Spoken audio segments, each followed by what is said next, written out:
제가 경험한 가정폭력에는 상온에 오래 꺼내놓아서 미지근해진 우유 같은 면이 있었습니다. 술 취한 아버지가 물건을 던졌고, 다른 때는 어머니를 치려는 걸 제가 가로막았고, 막지 못했을 때가 더 많았지만요.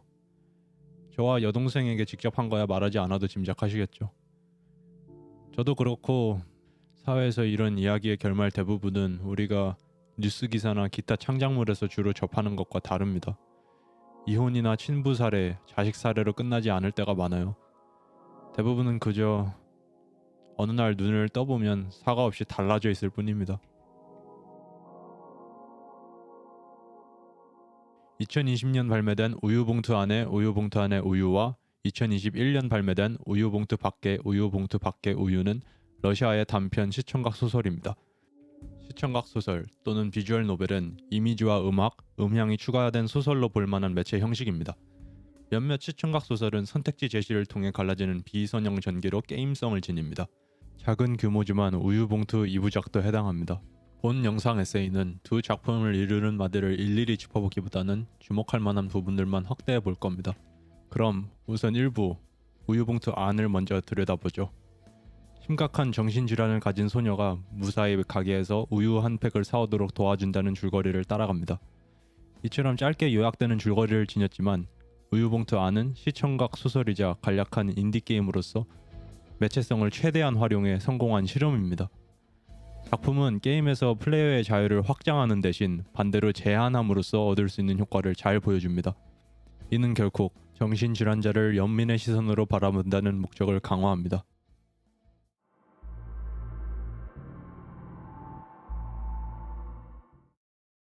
일반적인 소설과 달리 시청각 소설과 비디오 게임은 2인칭스럽게 당신이라는 주어로 작품 밖 플레이어를 지칭하는 게 표준입니다. 당신은 200EXP를 얻었습니다. 와 같은 출력이 한 예시죠. 이는 보통 서술자가 게임의 시스템으로서 제3자이기 때문에 실제로는 3인칭 시점입니다.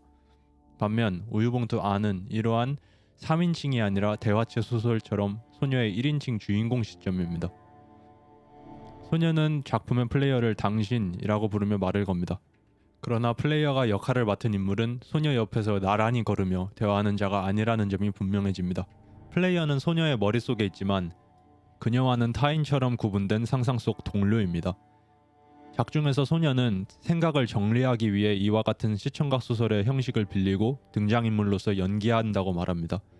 시청각 소설에서는 주인공의 생각이 그대로 화면에 드러나고 타인이 자기 생각을 읽는다면 대화를 망치지 않기 위해 더욱 집중해야 하기 때문이라고 하죠.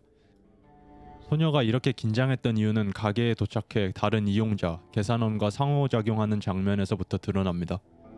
소녀의 어머니를 비롯해 진정한 타인은 형용할 수조차 없는 외계인처럼 묘사됩니다.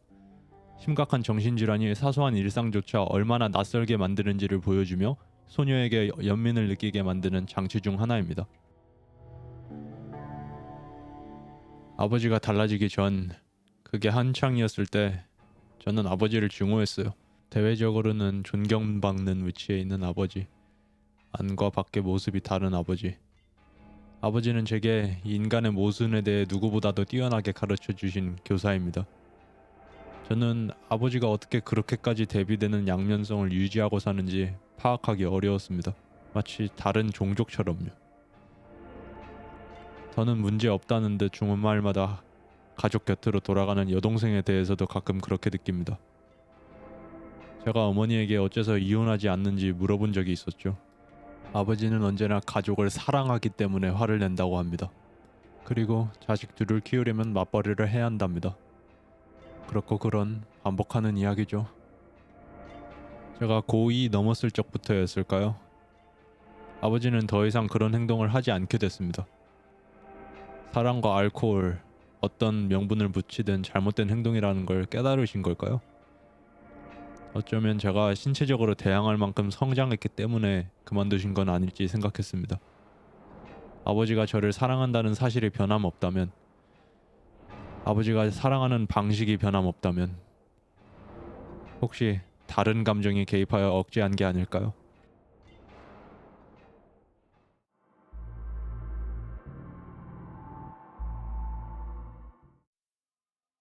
예술은 보이지 않던 진실이 드러나도록 현실을 비틀어 보여줍니다.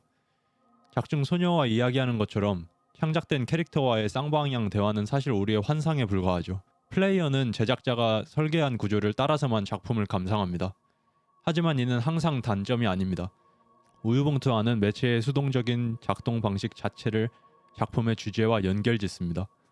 흔히 게임은 플레이어가 높은 자유를 누리도록 설계하는 게 놀이의 질을 높인다고 여겨집니다. 하지만 의미가 없는 자유는 플레이어가 방향을 잃고 헤매게 만듭니다. 플레이어에게 동기를 부여하지 못하면 작품에 대한 공감과 몰입이 흩어진다는 뜻이죠. 우유봉투 안은 자유에 분명한 제한을 두어 놀이 밖의 현실을 강조하는 전략을 선택합니다. 작중 소녀와의 대화 선택지는 여러 차례 나옵니다. 그러나 플레이어는 직접 작중 현실에 영향을 주지 못하고 소녀 외의 인물과 의사소통하지 못합니다. 다만 소녀가 강박적으로 양발의 걸음수를 같게 맞추려고 하거나 수학적 상상력을 펼치느라 우유를 사오는 데 집중하지 못할 때마다 제지하는 보호자 역할을 맡을 뿐입니다. 플레이어는 게임이 어째서 자유를 이만큼 제한하는지 의문을 품게 됩니다. 이는 매체성 디자인의 다른 층위로서 소녀의 상상 속 동료일 뿐인 플레이어의 입장을 더 쉽게 인정시킵니다. 계산대에서 지폐를 내는 행위조차 플레이어의 도움이 필요했지만 소녀는 무사히 우유를 삽니다. 이야기의 결말은 크게 두 가지입니다. 그중 첫째인 배드엔딩은 소녀에게 환각이 전부 너의 머릿속에서만 일어난다는 사실을 인정하라고 반복해서 말하면 닿게 됩니다. 또는 소녀를 함부로 책망하는 선택지를 여러 차례 골랐을 때도 일어나죠.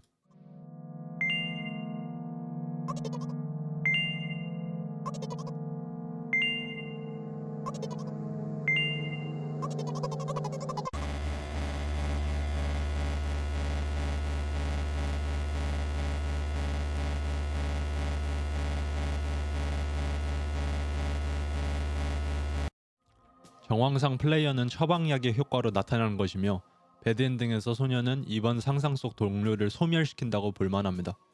다시 시작할 때 같은 이름을 입력하면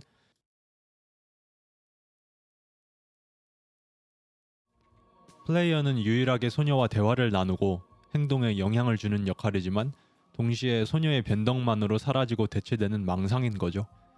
또다시 우유봉투 안은 플레이어의 자유를 제한함으로써 역할의 양면성을 직관적으로 전달합니다. 플레이어가 현실을 받아들이라고 독촉하지 않고 되도록 소녀를 친절하게 대하면 그녀는 좀 더 마음을 엽니다. 소녀는 이 시청각 소설을 읽는 자에게 직접 이야기하고 싶다고 합니다.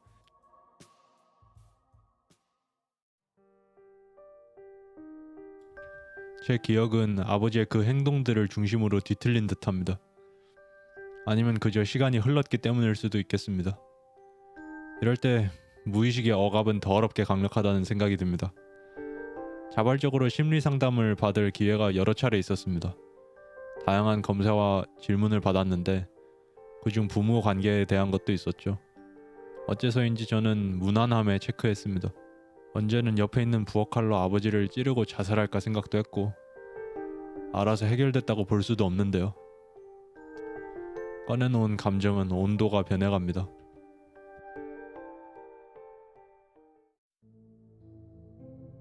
집으로 가는 길, 소녀는 클리셰에 따라 시층각 소설 주인공이 독백하기 좋은 벤치에 앉아 자신의 과거를 이야기합니다. 이 장면에서 플레이어는 소녀의 질문 몇 가지에 직접 답변을 입력해야 합니다. 제작자가 정한 명령어를 플레이어가 상황에 맞게 짐작한 뒤 입력하면 서사가 진행되는 구조입니다.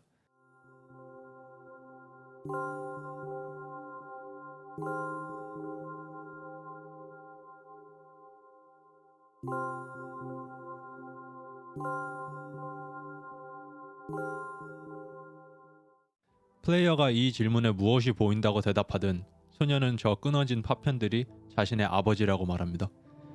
소녀는 아버지가 창문 밖으로 몸을 던져 자살하는 모습을 목격했습니다. 그 사건을 중심으로 소녀의 감각과 기억은 크게 왜곡됐습니다. 플레이어가 정답을 썼는지와 상관없이 여기서 상호작용성을 더하는 설계는 소녀의 이야기에 대한 플레이어의 몰입을 높입니다. 이는 실망이나 어색함 대신 최소한의 상호작용이 있을 때와 상호작용이 아예 없을 때의 차이가 클 수 있다는 사실을 돌아보게 만듭니다. 여기까지 밝히니 소녀는 플레이어를 크게 신뢰하지만 갑작스러운 선택지가 그녀의 말을 끊습니다.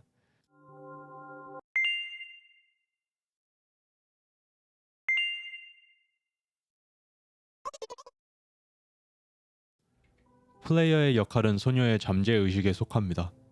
플레이어는 소녀가 일상이라는 역경을 살아갈 수 있도록 도움을 주지만 그녀가 자기 자신을 혐오하기 때문에 플레이어에게도 끝내 그러한 선택지만이 남습니다. 이전 장면들의 선택지들에서도 마찬가지입니다. 플레이어가 오직 친절하게 소녀를 대하고자 해도 긍정하는 선택지가 없기에 비웃거나 빈정거리기만 가능한 구간들이 있습니다. 후속작 우유봉투 밖에서 소녀의 목표는 꿈 있는 잠을 자는 겁니다. 소녀는 원래 현실과 꿈이 만나는 순간을 고대하며 매일 일어나고 잠들었는데 꿈이 사라지고 현실에서 환각이 심해졌다고 말합니다.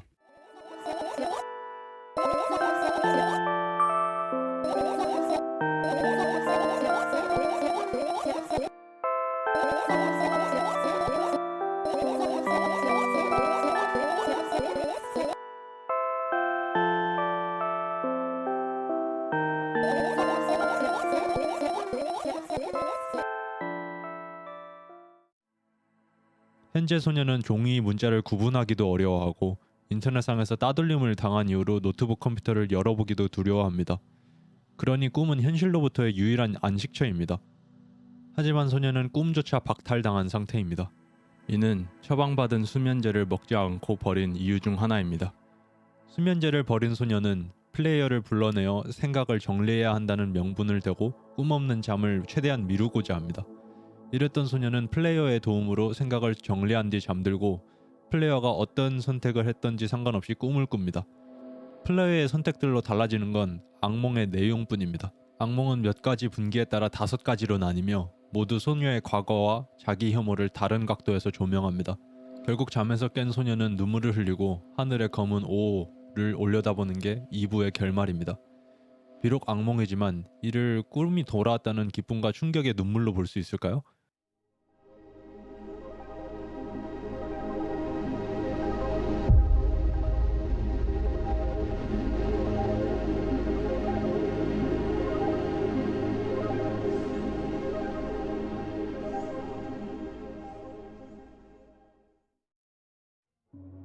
대학 입시 내내 아버지는 제 선택을 존중하고 지원해 주셨습니다. 아버지는 비밀번호를 제 생일로 설정하고 프로필 사진을 제 모습으로 바꿉니다. 저는 딱히 뭔가를 이뤄서 사회적 의미를 쌓은 적이 없습니다. 그런데도 아버지는 저와 여러 친척이 함께 있을 때마다 칭찬을 쏟는 등 저를 사랑한다는 사실을 드러냅니다.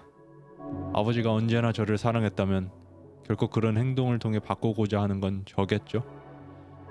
아버지는 제가 사랑받는다는 사실을 느꼈으면 하는 것 같아요. 또는 아버지 스스로를 설득하려는 걸까요? 영화 한 편을 감상한다고 생각해 봅시다. 러닝타임이 끝나면 해당 콘텐츠를 다 본 거죠. 게임은 비선형 구조로 인해 한 번 결말과 크레딧을 본 것만으로는 전체 콘텐츠의 일부만 접했을 뿐입니다. 게임을 놀이로 써보는 완벽주의 플레이어는 여러 회 플레이함으로써 모든 콘텐츠와 도전 과제를 수집하고자 합니다.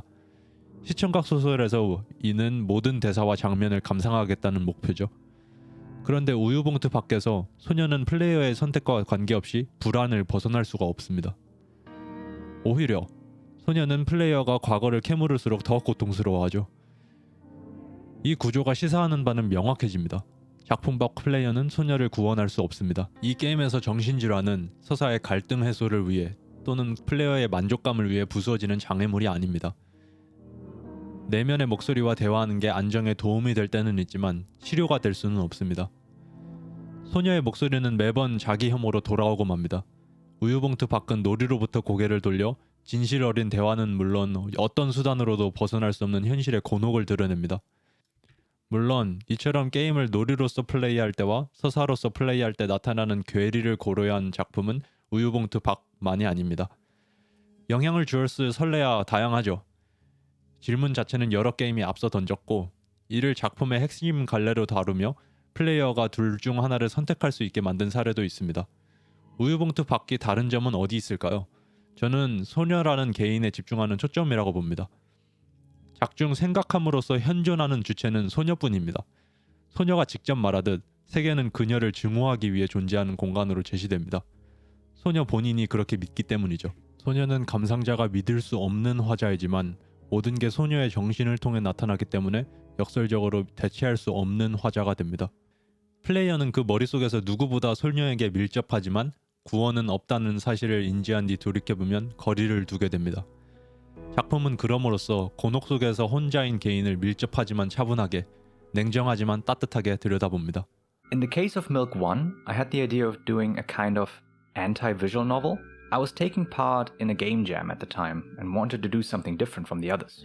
The raw idea went something like this. A very simple story with a chain of simple events, but it looks and sounds like a crazy nightmarish dream.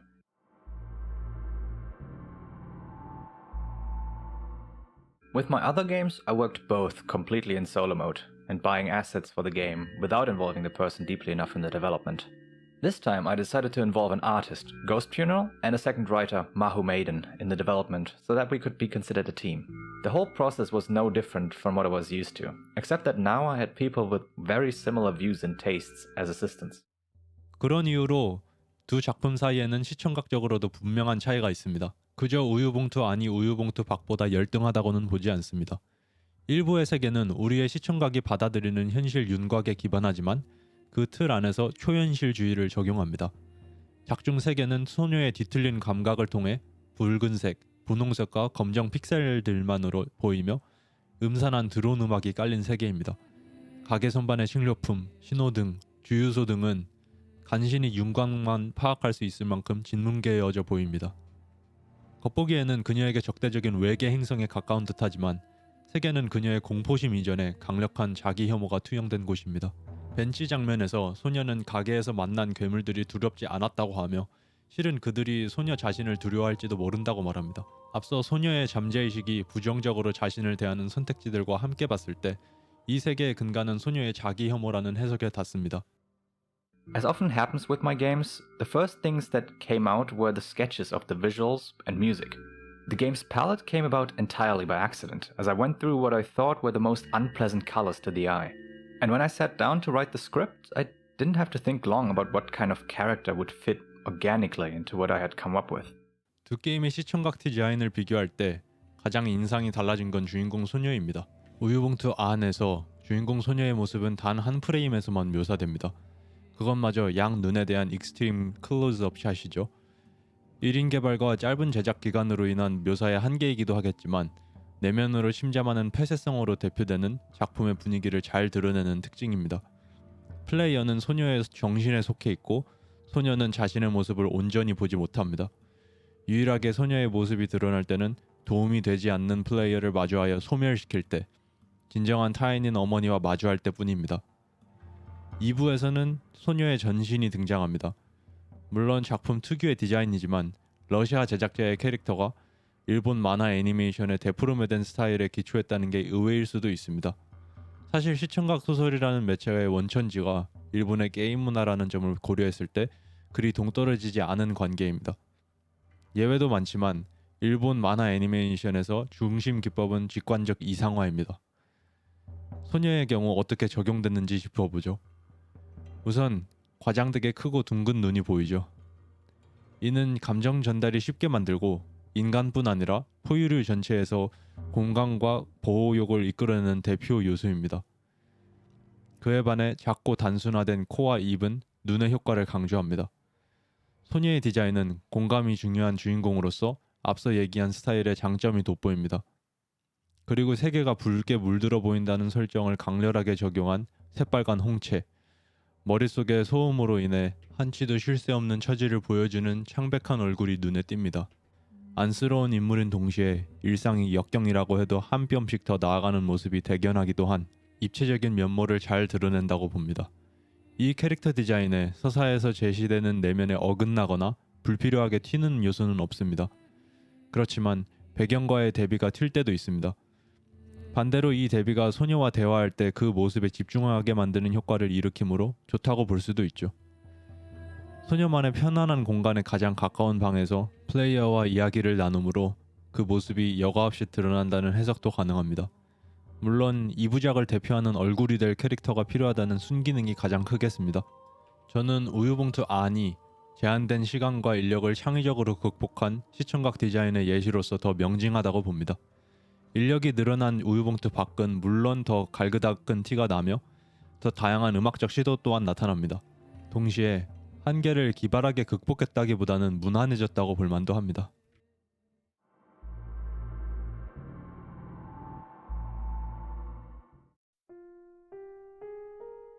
저는 아버지 옆에 앉으면 지칩니다.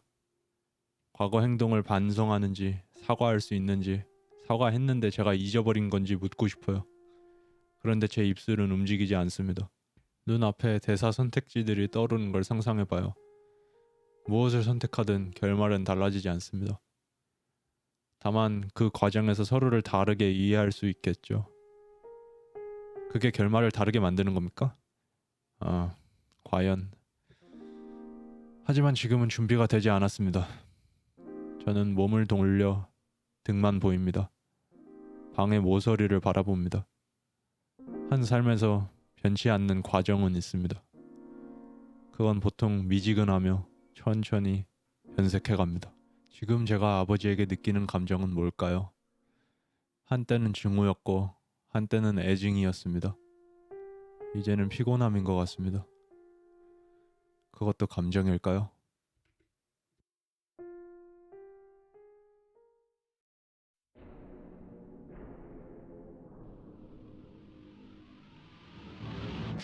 시청각 디자인과 주제를 비롯한 분위기에서 우유봉투와 같은 공기가 느껴지는 작품들이 있습니다. 우유봉투는 일본의 1995년 애니메이션 시리즈 신세기 에반게리온, 1998년 미디어믹스 시리즈 시리얼 익스페리먼트 레인을 분명히 계승한다고 볼 만합니다. 특히 시리얼 익스페리먼트 레인과 유사점이 돋보이는데 이는 마라갱어의 영상과 같은 기존의 여러 리뷰에서 짚은 점입니다. 여기서는 두 작품이 겹치는 점과 다른 점 중 흥미로운 부분을 좀 더 자세하게 짚을 겁니다. 시리얼 익스페리먼트 레인에 대한 스포일러를 원하지 않는 분들은 결론으로 건너뛰시면 됩니다. 인간에 의해 인간을 위해 만들었지만 역설적으로 인간에게 적대적인 도시와 디지털 세계, 사람들의 웃음이 도시의 백색 소음에 섞여 뒤틀리고 글과 공식이 해석할 수 없는 파편들로 흩어집니다. 보행자가 앞을 지나가는데 출발하는 차, 머리 위로 들이우며 하늘을 가리는 전깃줄, 극명하게 대비되는 건물 그림자의 핏방울, 환각과 현실을 구분할 수 없게 되고 한 사람의 자아가 세계로 확장하며 결국은 현실이 무엇인지 정의 내릴 수 없게 됩니다. 이는 모두 타인을 형용할 수 없는 한 소녀가 겪습니다. 소녀와 타인 사이에는 넘을 수 없을 듯한 벽이 있고 이는 점점 높아만 갑니다. 이처럼 두 작품 사이에는 무시할 수 없는 유사점이 있습니다. 시리얼 익스페리먼트 레인의 주인공인 여중생 레인과 우유소녀의 작중 영향력과 힘은 굉장히 차이 나는데 두 작품의 결말에서 각각의 소녀가 닿는 처지는 흥미롭게도 매우 비슷합니다. 시리얼 익스페리먼트 레인의 결말에서 레인은 인간의 무의식을 연결하는 정보세계의 지배자가 됩니다. 정보에는 인간의 기억도 포함되며 인류가 존재하며 관측하는 테두리 안에서 레인은 어떤 시공간에서든 어떤 형태로든 존재하며 영향력을 행사할 수 있습니다. 반대로 보면 신인데도 인류에 완전히 의존한다는 뜻입니다. 레인은 자신의 존재 자체가 사랑하는 이들에게 고통을 안겨준다는 결론을 내리고 기억을 조작하는 힘을 사용해 자신이 애당초 그들이 인식하는 현실에 태어난 적 없는 행복한 세계를 만듭니다. 이처럼 초월한 뒤에도 레인은 여전히 인간적인 소속감과 인정에 대한 욕구를 뒤늦게 중학생 때 친구였던 여인을 찾아갑니다. 친구는 물론 레인을 제대로 알아보지 못하고 헤어지죠. 막대한 힘을 지녔는데도 레인은 자신이 원하는 인간과 거리를 둠으로써 비극적인 존재로 남습니다. 우유봉투는 신세기 에반게리온, 시리얼 익스페리먼트 레인과 같은 사조에 속합니다. 90년대 이후 빠르게 상용화된 디지털 미디어를 통해 항상 타인과 연결되어 있지만 군중 속에서 결핍과 고독을 느끼며 집안에 머무는 젊은 계층을 바라보는 문화적 흐름이죠. 세 작품 모두 고통스러운 현실로부터의 탈출구를 만화 애니메이션, 디지털 세계에서 찾은 세대와 그들을 만드는 데 이바지한 사회상을 함축합니다. 세 작품 모두 첫인상은 쓸쓸하고 나아가서는 참담하다고도 볼만한 비극인 듯하지만 희망이 미약하게 공존하는 서사로서 젊은 세대를 격려하고자 합니다. 이 사조의 우유봉투는 쿠류코프 본인이 경험한 정신질환이 주제이자 소재로서 반영되며 변주한 작품으로 나타납니다. 우유봉투 밖의 결말은 신세기 에반게리온의 최종장인 극장판 엔드 오브 에반게리온의 결말과 같은 방향으로 해석할 만합니다. 뼈를 조금씩 깎아내는 변화를 거친 뒤에도 현실은 체감상 똑같이 고통스럽습니다. 달리는 게 더 쉬워지지는 않습니다. 다만 체감상 같은 강도에서 조금 더 빠르게 달릴 수 있게 될 뿐이죠. 이해하기를 원하든 이해받기를 원하든 타인과 하나가 될 수는 없습니다. 어차피 이상적이지 못한 현실은 그대로이니 각자 개인으로 남는 게 나을지도요. 소녀는 악몽일지라도 돌아온 꿈을 받아들이며 오직 자기 자신으로서 타인이라는 미지와 마주할 용기를 냅니다. 모든 게임이 놀이로부터 고개를 돌릴 필요는 없습니다. 하지만 그런 도전에 성공한 작품들은 끊임없이 무너지더라도 다시 일어섭니다. 우유봉투 2부작은 메타픽션 게임 디자인을 지적 자극을 주는 데만 사용하지 않습니다. 실험적인 서사와 매체 설계는 오도가도 고통받으나 이해는 받지 못하는 개인을 연민의 시선으로 조명하는 도구여야 합니다. 실험에는 결국 심장이 있어야 한다는 점에서 우유봉투는 끊임없이 일어설 작품입니다. 어떤 기분이야? 일어나야겠다는 기분은 안 들어? 그게 무기력하게 누워있는 걸 정당하지는 않아. 뭐라고 답할지 알잖아. 뭐에 대해서? 무슨 꿈이었는데? 아...